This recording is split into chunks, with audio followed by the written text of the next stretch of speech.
Hello students, अपनी बात चल रही थी कैपिटल रिकंस्ट्रक्शन की।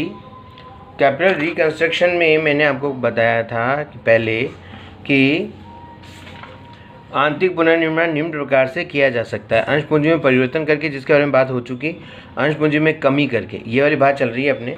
तो अंश पूंजी में जो कमी वाली बात है, वो अंश पूंजी में कमी करने की विधियां हैं, जिसमें नंबर 1 था कि अंशों की अदत्त राशि में कमी करके, फिर आवश्यकता से अधिक अंशधारी को लौटाकर, ये पिछली वाली क्लास में अपने बात हो चुकी थी।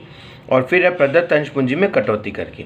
अब इसमें देखिए, जब एक कंपनी विभिन्न कारणों से निरंतर हानि की स्थिति में चल रही हो, तो उसकी बैलेंस शीट में संचित हानियाँ कृत्रिम संपत्तियों के रूप में दिखाई देती है। संचित हानियाँ इस प्रकार होती हैं। क्या होता है कि अगर कंपनी बहुत सालों से घाटे पे चल रही है, तो उसकी बैलेंस शीट में आपको ये दिखाई देंगे एसेट्स के रूप में, कृत्रिम संपत्तियों में। Preliminary profit and loss account का debit balance, preliminary expenses, discount on issue of share and debenture and deferred revenue expenses. अगर किसी कंपनी की बैलेंस शीट में ये चीज़ें जो है उसकी फिक्स्ड एसेट्स में ज़्यादा दिन तक दिखाई देती है, लगातार दिखाई देती है, बढ़ती हुई दिखाई देती है, कम नहीं हो रही है साल 2 साल 3 साल में, इसका मतलब कंपनी की आर्थिक स्थिति सही नहीं है। क्यों? क्योंकि वो अपनी इन हानियों को, इन खर्चों को प्रॉफिट एंड लॉस अकाउंट से चार्ज नहीं कर पा रहा है। तो ऐसी कंपनी में ख्याति मूल्यहीन होती है। अगर ऐसी कंपनी की है जिसमें ये दिखाई दे रहे हैं एसेट्स में, और फिर वहाँ पर गुडविल भी लिखी हुई है, तो वो मूल्यहीन है। वो तो यूँ ही दिखाने के लिए है। और अन्य संपत्तियां भी उचित मूल्य पर नहीं होती हैं, क्योंकि अन्य संपत्तियां भी हो सकता है कि वो उचित मूल्य पर ना हो। अर्थात व्यवसाय की उतनी पूंजी उपलब्ध नहीं होती है व्यवसाय में, जितना उसके संपत्ति पक्ष का योग होता है। तो इस प्रकार की जो रोगग्रस्त कंपनी की शल्य चिकित्सा पूंजी कटौती कार्यक्रम, कैपिटल रिडक्शन प्रोग्राम के माध्यम से की जाती है। इस कार्यक्रम में नष्ट हुई पूंजी को अपलिखित कर दिया जाता है तथा अंशधारियों से नई पूंजी प्राप्त करने का प्रबंध किया जाता है। तो कंपनी अधिनियम 1956 की धारा 100 के प्रावधानों का पालन करते हुए कैपिटल रिडक्शन प्रोग्राम तैयार किया जाता है। इसके अंतर्गत अंशधारियों के समक्ष उनका प्रदत्त अंश पूंजी में से त्याग का प्रस्ताव रखा जाता है। एक कैपिटल रिडक्शन प्रोग्राम बनाते हैं फिर, और जहाँ पर इस तरह की आपकी कृत्रिम संपत्तियों के रूप में दिखाई देती हैं ज़्यादा, तो वहाँ पर कैपिटल रिडक्शन प्रोग्राम अकाउंट बनाते हैं। और कैपिटल रिडक्शन प्रोग्राम अकाउंट में अंशधारियों के समक्ष एक प्रस्ताव रखा जाता है त्याग का, कि भाई आप अपनी अंश पूंजी में से कुछ छोड़ दें।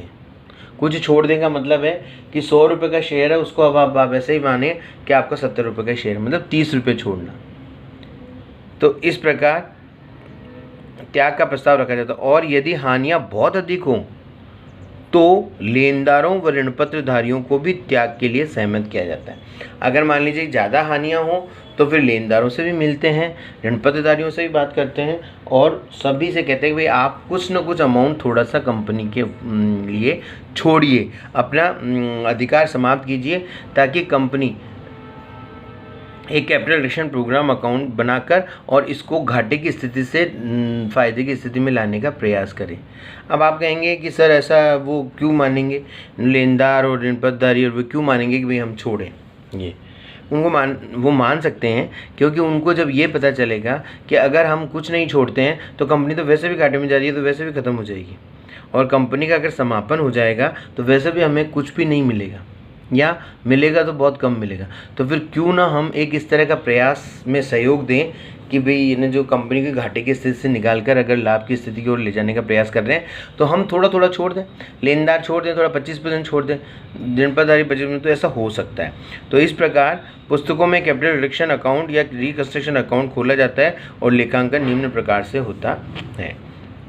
नंबर 1, अब जैसे जैसे परिस्थितियाँ होंगी उस आधार पर जनरल एंट्रीज हो जाएगी। नंबर 1, जब अंशों मतलब प्रेफरेंस या इक्विटी शेयर का अंकित मूल्य ही घटा दिया जाए।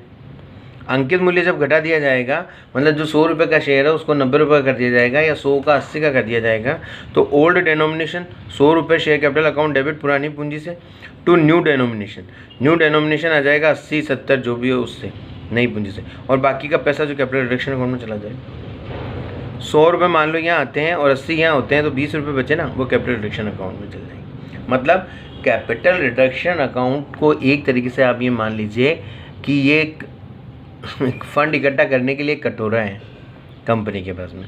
वो कटोरा, उसमें वो अंशधारियों से भी पैसा मांगती है, वो भी आता है, और जो लेनदार छोड़ेंगे, जो डिबेंचर होल्डर्स छोड़ेंगे, वो सभी उसी कैपिटल रिडक्शन अकाउंट में जाकर पैसा जमा होगा।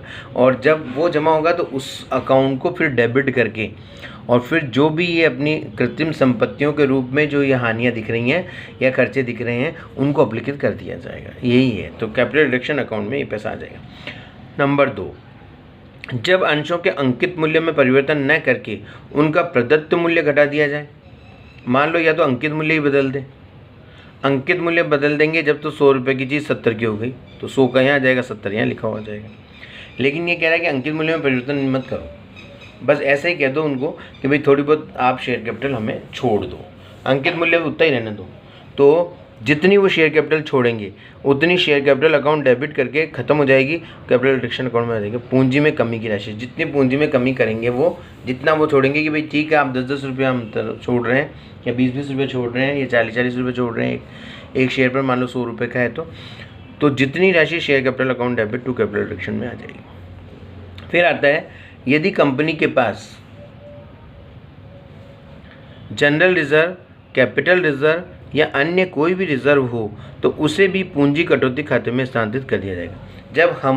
जब कंपनी ये सोचेगी कि जब वो मांग रही है सभी से पैसा, लेनदारों से, ऋणपतधारियों से, शेयर होल्डर से, तो फिर अगर उसकी बैलेंस शीट में कोई जनरल रिजर्व पड़ा हो, कैपिटल रिजर्व पड़ा हो, अन्य कोई भी रिजर्व पड़ा हो, तो उसको भी पहले काम में ले, तभी तो अपन दूसरों से मांग रहे हैं, तो उनको भी डेबिट करके और टू कैपिटल रिडक्शन अकाउंट में चला जाएगा। मैंने कहा ना आपको कि कैपिटल रिडक्शन अकाउंट तो एक तरीके से कटोरा है जिसमें सारा पैसा इकट्ठा होगा।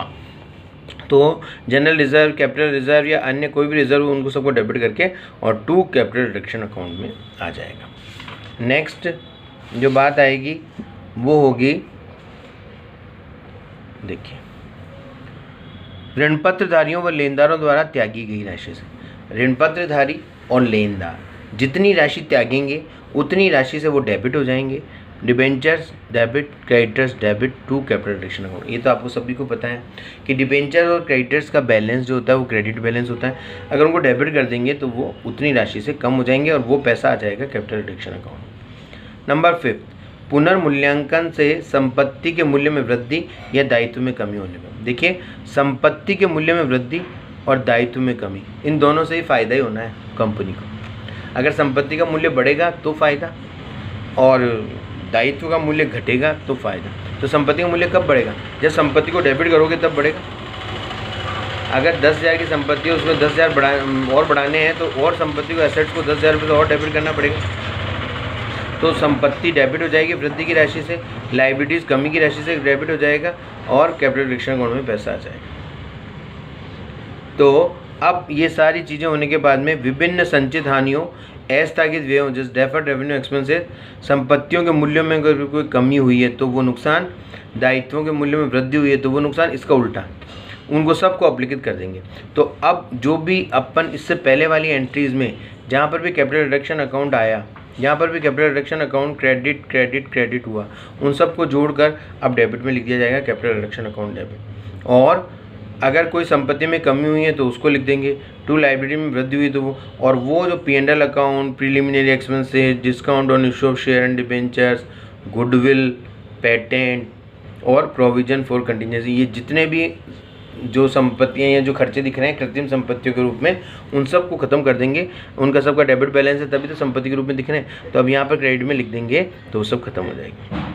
और कैपिटल रिडक्शन अकाउंट का जो बैलेंस बचेगा इसका फिर भी, तो उसको कैपिटल रिजर्व अकाउंट में ट्रांसफ़र कर दिया जाएगा। अगर इसका बैलेंस बचेगा तो capital reduction account debit to capital reserve account. तो इस प्रकार ये आपके एक कैपिटल रिडक्शन अकाउंट जो बनेगा वो सबसे पैसा इकट्ठा करके और इन संपत्तियों को अप्लिकेट करने का काम करेगा। ओके स्टूडेंट्स, नेक्स्ट बात अपन नेक्स्ट वीडियो में बताएंगे। Thank you.